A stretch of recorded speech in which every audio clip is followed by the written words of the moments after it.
Hi everyone, Comic Reviewer here. This time reviewing on Pokemon 2000.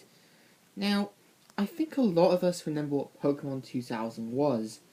It was the second Pokemon installment that took place in the Orange Islands, which was a filler season, much like how Sailor Moon R was, and also how certain filler animes got their spot in the movie.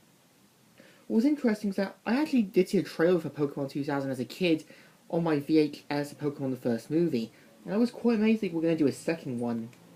Now, the premise of the film is about this collector whose goal is to want to collect the legendary birds Moltres, Zapdos, and Articuno, and his main goal is to capture the ultimate prize. Now, at the same time, Ash, Misty, and Tracy end up on an island, known as Shibuya Island, where during a festival thing, a girl named Melanie, who is kind of like the new festival maiden, and kind of this character who's just there. She kind of teases Misty about being Ash's girlfriend, and she really takes it to a really personal level. And it's Ash's goal as basically the chosen one to try and find these orbs and to restore balance. Now, with the film itself, it does kind of joke around like with the opposite sex, things related to anything with Krabbies, and even Team Rocket have a role in this, and their role is actually a bit improved. They're not third-rate nuisance in this. In this, they actually do help. Something Pokemon the first movie could have done, and something Pokemon 3 could have done, but it just had them as just there. Now, what's actually interesting is Tracy's role in the film is basically the only time he's a main character.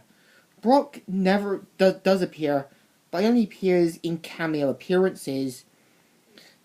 And this was due to the fact that since Pokemon was becoming a big thing, the creators of Pokemon were worried that a racial stereotype would have been bad, so Tracy was made and Brock was canned. Later was brought back near the end of the Orange Island series. What's also interesting about Pokemon 2000 is definitely how Ash is the chosen one. This is a guy who keeps releasing his Pokemon, and he was kind of an idiot in Sun and Moon. I get it that it's trying to make Ash the chosen one, and we all know in most films or TV shows, the chosen one does usually succeed. So what's actually interesting is that, yeah, they actually made a filler season into a full-length movie.